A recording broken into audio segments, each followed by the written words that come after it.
आपण आता क्यूब मोड कसा कॅलिब्रेट करायचा याच्या बाबतीत शिकणार आहोत. ठीक आहे. क्यूब मोड म्हणजे हा क्यूब मोड जो आहे हा 150 बाय 150 बाय 150 150 हा क्यूब मोडची साईज आहे.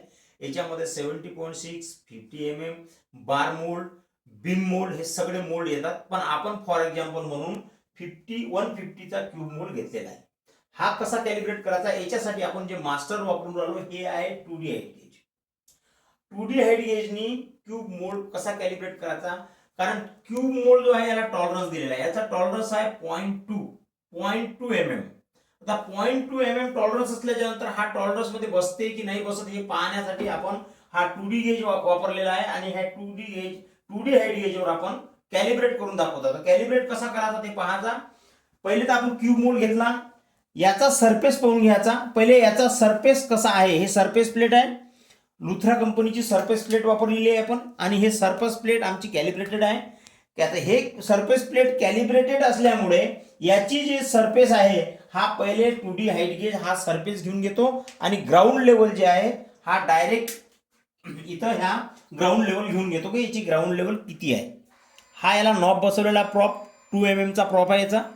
हा प्रॉप याला टच झाला की हा सांगतो की दिस इज ओके. आता याने मेसेज केला इथं, हे पहा इथं यांनी टच केलाय बॉडी आणि इथं 0-0 दाखवला. म्हणजे काय झालं, हे यांनी सांगितलं आहे की हे ग्राउंड लेवल यांनी कॅच केली आहे. आता हे ग्राउंड लेवल कॅच केल्याच्या नंतर काय करायचं, हा जो नॉब आहे आपला वर घ्यायचा आणि हा जो क्यूब मोल्ड आपण कॅलिब्रेशन करायसाठी घेऊन राहिलो याला जवळ घ्यायचं. याला जवळ घेतल्याच्या नंतर हा जो प्रोब आहे हा प्रोब जस्ट याला टच करायचा असा.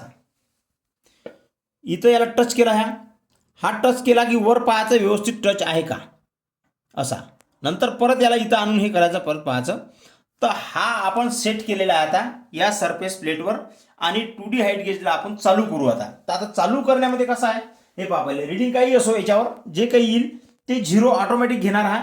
आता आपल्याला हे कॅलिब्रेट करायचं म्हणजे हे बटन प्रेस केली मी. याच्यानंतर हा काय म्हणतो इनसाइड ग्रूव आणि आउटसाइड ग्रूव. आता आपल्याला काय करायचं आहे इनसाइड ग्रूव म्हणजे याचा ग्रूव जो आहे तो इनसाइड असल्यामुळे आपल्याला ही बटन प्रेस करायचे. आता हा ऑटोमॅटिक चालू झाला. आता हा प्रोब वरची जागा पहिले घेणार, वरची काउंटिंग पहिले करणार, नंतर खालची काउंटिंग करणार. तर बघू आपण किती रीडिंग येते.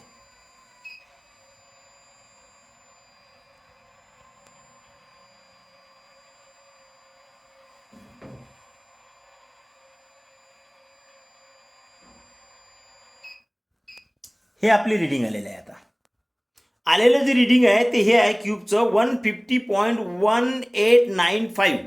आता आपला टॉलरन्स किती आहे 0.2चा आहे. म्हणजे आपला हा जो क्यूब मोल्ड आहे हा 5 आहे. आता हे आपण एकच वेळा केलं, जवळपास याला 5 वेळा करायला लागते 5 टाइम्स.